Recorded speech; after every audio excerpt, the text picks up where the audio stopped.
ಪಶ್ಚಿಮ ಘಟ್ಟಗಳ ನೆರಳಲ್ಲಿ ನಕ್ಷೆಗಳಲ್ಲಿ ಕೂಡ ಸ್ಪಷ್ಟವಾಗಿ ಗುರುತಿಸಲ್ಪಡದ ಒಂದು ಗ್ರಾಮವಿತ್ತು.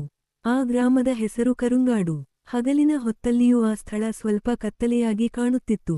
ಮಣ್ಣೇ ಕಪ್ಪಾಗಿತ್ತು. ಮಳೆ ಬಂದಾಗ ಆ ಮಣ್ಣು ಒಂದು ವಿಚಿತ್ರವಾದ ವಾಸನೆಯನ್ನು ಹೊರಸೂಸುತ್ತಿತ್ತು. ಅದು ಸಾಮಾನ್ಯ ಮಣ್ಣಿನ ವಾಸನೆಯೋ ಅಥವಾ ರಕ್ತದ ಹಳೆಯ ನೆನಪುಗಳೋ ಎಂದು ಯಾರಿಗೂ ಖಚಿತವಾಗಿ ಹೇಳಲು ಸಾಧ್ಯವಾಗಿರಲಿಲ್ಲ. ಆ ಗ್ರಾಮವನ್ನು ಆಳುತ್ತಿದ್ದ ಜಮೀನ್ದಾರನ ಹೆಸರು ಮುತ್ತು. ಅವನು ಕ್ರೂರನೂ ಅಲ್ಲ, ಕರುಣಾಮಯನೂ ಅಲ್ಲ. ಅವನು ತಾನೇ ಒಂದು ರಹಸ್ಯ. ಉದ್ದ ದೇಹ, ಬಿಳಿ ವೇಷ್ಟಿ, ಕಪ್ಪು ಅಂಗವಸ್ತ್ರ, ಮುಖದಲ್ಲಿ ಶಾಶ್ವತವಾದ ಶಾಂತಿ. ಆ ಶಾಂತಿಯೇ ಜನರನ್ನು ಹೆಚ್ಚು ಭಯಪಡಿಸುತ್ತಿತ್ತು. ಕರುಂಗಾಡಿನ ಮಧ್ಯದಲ್ಲಿ ಒಂದು ಪುರಾತನ ಅರಮನೆ ಇತ್ತು. ಎತ್ತರದ ಗೋಡೆಗಳು, ತಾಮ್ರದ ಮೊಳೆಗಳಿಂದ ಬಿಗಿದ ಮರದ ಬಾಗಿಲುಗಳು. ರಾತ್ರಿ ಸಮಯದಲ್ಲಿ ಆ ಅರಮನೆಯ ಮೇಲ್ಛಾವಣಿಯಲ್ಲಿ ಸದಾ ಒಂದು ದೀಪ ಮಾತ್ರ ಬೆಳಗುತ್ತಿರುತ್ತಿತ್ತು. ಅದನ್ನು ಯಾರು ಹಚ್ಚುತ್ತಾರೆ ಎಂಬುದು ಯಾರಿಗೂ ತಿಳಿದಿರಲಿಲ್ಲ. ಮುತ್ತು ಆ ಅರಮನೆಯಲ್ಲಿ ಸಂಪೂರ್ಣವಾಗಿ ಒಬ್ಬನೇ ಬದುಕುತ್ತಿದ್ದ. ಪತ್ನಿ ಇಲ್ಲ, ಮಕ್ಕಳೂ ಇಲ್ಲ, ಬಂಧುಗಳಿಲ್ಲ.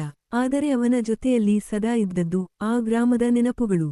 ಕರುಂಗಾಡಿನಲ್ಲಿ 100 ವರ್ಷಗಳಿಂದ ಪಾಲಿಸಲಾಗುತ್ತಿದ್ದ ಒಂದು ವಿಚಿತ್ರ ನಿಯಮವಿತ್ತು. ಸೂರ್ಯ ಅಸ್ತಮಿಸಿದ ನಂತರ ಯಾರೂ ಹೊಲಗಳಿಗೆ ಹೋಗಬಾರದು. ಏಕೆ ಎಂದು ಯಾರೂ ಪ್ರಶ್ನಿಸಲಿಲ್ಲ. ಕೇಳಿದರೆ ಜಮೀನ್ದಾರರು ಹೀಗೆ ಹೇಳಿದ್ದಾರೆ ಎಂಬ ಉತ್ತರವೇ ಸಿಗುತ್ತಿತ್ತು. ಒಂದು ದಿನ ಆ ನಿಯಮವನ್ನು ಒಬ್ಬ ಯುವಕ ಉಲ್ಲಂಘಿಸಿದ. ಅವನ ಹೆಸರು ಕಣ್ಣನ್. ಅವನು ಮತ್ತೆ ಎಂದಿಗೂ ಹಿಂದಿರುಗಿ ಬಂದಿಲ್ಲ. ಅಚ್ಚರಿಯ ಸಂಗತಿಯೆಂದರೆ ಆ ಸುದ್ದಿಯಿಂದ ಗ್ರಾಮದಲ್ಲಿ ಯಾವುದೇ ಚಲನೆಯೂ ಉಂಟಾಗಲಿಲ್ಲ. ಅವನ ಮನೆಯಲ್ಲಿ ಕೂಡ ಅಳುವಿಲ್ಲ. ಅವನ ತಾಯಿ, ಮಗ ಮರಳಿ ಬರಲಾರನೆಂದು ಮುಂಚಿತವಾಗಿಯೇ ತಿಳಿದಿದ್ದವಳಂತೆ ಮೌನವಾಗಿದ್ದಳು. ಆ ಮೌನವೇ ನಿಜಕ್ಕೂ ಭಯಾನಕವಾಗಿತ್ತು. ಅದೇ ರಾತ್ರಿ ಮುತ್ತು ಮೊದಲ ಬಾರಿಗೆ ಅರಮನೆಯ ಅಡಿಭಾಗದ ಬಾಗಿಲನ್ನು ತೆರೆದನು. 100 ವರ್ಷಗಳ ಹಳೆಯ ಆ ಕೊಠಡಿಯಲ್ಲಿ ಗೋಡೆಗಳ ಮೇಲೆ ಕಪ್ಪು ಅಕ್ಷರಗಳು ಮತ್ತು ಮಾಂತ್ರಿಕ ಚಿಹ್ನೆಗಳು ಕೆತ್ತಲ್ಪಟ್ಟಿದ್ದವು. ಮಧ್ಯದಲ್ಲಿ ಒಂದು ಕಲ್ಲಿನ ವೇದಿ. ಅದರ ಮೇಲೆ ಒಣಗಿದ ರಕ್ತದಿಂದ ಮಸುಕಾದ ಒಂದು ಹಳೆಯ ತಾಮ್ರದ ತಟ್ಟೆ ಇತ್ತು. ಮುತ್ತು ಅದನ್ನು ಸ್ಪರ್ಶಿಸಿದ ಕ್ಷಣದಲ್ಲೇ ಅವನ ಕಿವಿಯಲ್ಲಿ ಒಂದು ಧ್ವನಿ ಗುಸುಗುಸಿಸಿತು. ಕಾವಲುಗಾರನು ನಿದ್ರಿಸಬಾರದು. 1 ವಾರದ ನಂತರ ಹೊರಗಿನಿಂದ ರವಿಚಂದ್ರನ್ ಎಂಬ ಪೊಲೀಸ್ ಅಧಿಕಾರಿ ಕರುಂಗಾಡಿಗೆ ಬಂದನು. ನಗರದಲ್ಲಿ ಬೆಳೆದವನು, ನ್ಯಾಯದಲ್ಲಿ ನಂಬಿಕೆ ಹೊಂದಿದ್ದವನು. ಇಲ್ಲಿ ಏನು ನಡೆಯುತ್ತಿದೆ ಎಂಬ ಅವನ ಮೊದಲ ಪ್ರಶ್ನೆಗೆಲೇ ಗ್ರಾಮ ಮೌನವಾಯಿತು. ಮುತ್ತು ಮಾತ್ರ ಅವನನ್ನು ನೇರವಾಗಿ ನೋಡುತ್ತಾ, ಕೆಲವು ಪ್ರಶ್ನೆಗಳಿಗೆ ಉತ್ತರಗಳಿರುವುದಿಲ್ಲ, ಅಧಿಕಾರಿಯೇ ಎಂದು ಹೇಳಿದನು. ಅದೇ ರಾತ್ರಿ ರವಿಚಂದ್ರನ ನಿದ್ರೆ ಪಾದಚಿಲುಮೆಯ ಶಬ್ದದಿಂದ ಭಂಗವಾಯಿತು. ಯಾರೋ ಮಹಿಳೆ ನಡೆಯುತ್ತಿರುವಂತೆ. ಹೊರಗೆ ನೋಡಿದರೆ ಯಾರೂ ಇರಲಿಲ್ಲ.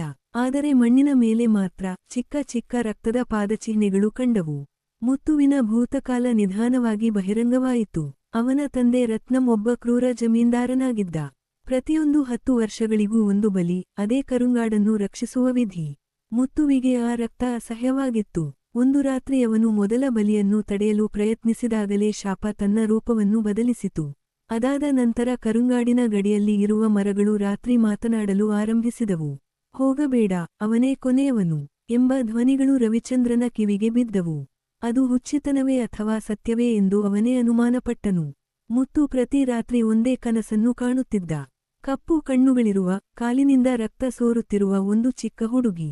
ಜಮೀನ್ದಾರರೇ, ಸಮಯ ಬಂದಿದೆ ಎಂದು ಅವಳು ಹೇಳುತ್ತಿದ್ದಳು. ಒಂದು ದಿನ ಕನಸಲ್ಲಷ್ಟೇ ಅಲ್ಲ, ಎಚ್ಚರವಾದ ಮೇಲೂ ಅವನ ಹಾಸಿಗೆಯ ಬಳಿ ತೇವದ ಮಣ್ಣು ಇತ್ತು. ರವಿಚಂದ್ರನ್ ಹಳೆಯ ಶಾಸನಗಳಲ್ಲಿ ಸತ್ಯವನ್ನು ಕಂಡನು. ರಕ್ತ ಕೊಡುವ ದಿನ ತಪ್ಪಿದರೆ ಕರುಂಗಾಡೇ ರಕ್ತ ತೆಗೆದುಕೊಳ್ಳುತ್ತದೆ. 100 ವರ್ಷಗಳ ಹಿಂದೆ ಒಂದೇ ರಾತ್ರಿ 12 ಜನರು ಕಾಣೆಯಾಗಿದ್ದರು. ಅವರಲ್ಲಿ ಒಬ್ಬಳು ಚಿಕ್ಕ ಹುಡುಗಿಯೂ ಇದ್ದಳು. ಆ ಹುಡುಗಿಯ ಹೆಸರು ವಳ್ಳಿ. ಜಮೀನ್ದಾರನ ಮಗಳು. ಬಲಿಯನ್ನು ತಡೆಯಲು ಪ್ರಯತ್ನಿಸಿದ ತಂದೆಯ ಕೈಗಳಲ್ಲಿಯೇ ಅವಳು ಮಣ್ಣಿನಲ್ಲಿ ಹೂತುಹಾಕಲ್ಪಟ್ಟಳು. ಆ ದಿನದಿಂದ ಈ ಮಣ್ಣು ನೆನಪುಗಳನ್ನು ಕಾಪಾಡಿಕೊಂಡಿತ್ತು. ರವಿಚಂದ್ರನ್ ಸತ್ಯವನ್ನು ಎದುರಿಸಿದಾಗ ಮುತ್ತು ಹೇಳಿದನು, ನಾನು ಜಮೀನ್ದಾರನಲ್ಲ, ನಾನು ಕಾವಲುಗಾರನು. ಈ ಬಾರಿ ಬಲಿ ಕೊಡಬೇಕಾದದ್ದು ಗ್ರಾಮವಲ್ಲ, ನಾನು. ವಿಧಿ ನಡೆದ ಆ ರಾತ್ರಿ ಕರುಂಗಾಡು ಸಂಪೂರ್ಣವಾಗಿ ಶಾಂತವಾಗಿತ್ತು. ಪಾದಚಿಲುಮೆಯ ಶಬ್ದವೂ ಇಲ್ಲ, ಗುಸುಗುಸುವ ಧ್ವನಿಗಳೂ ಇಲ್ಲ.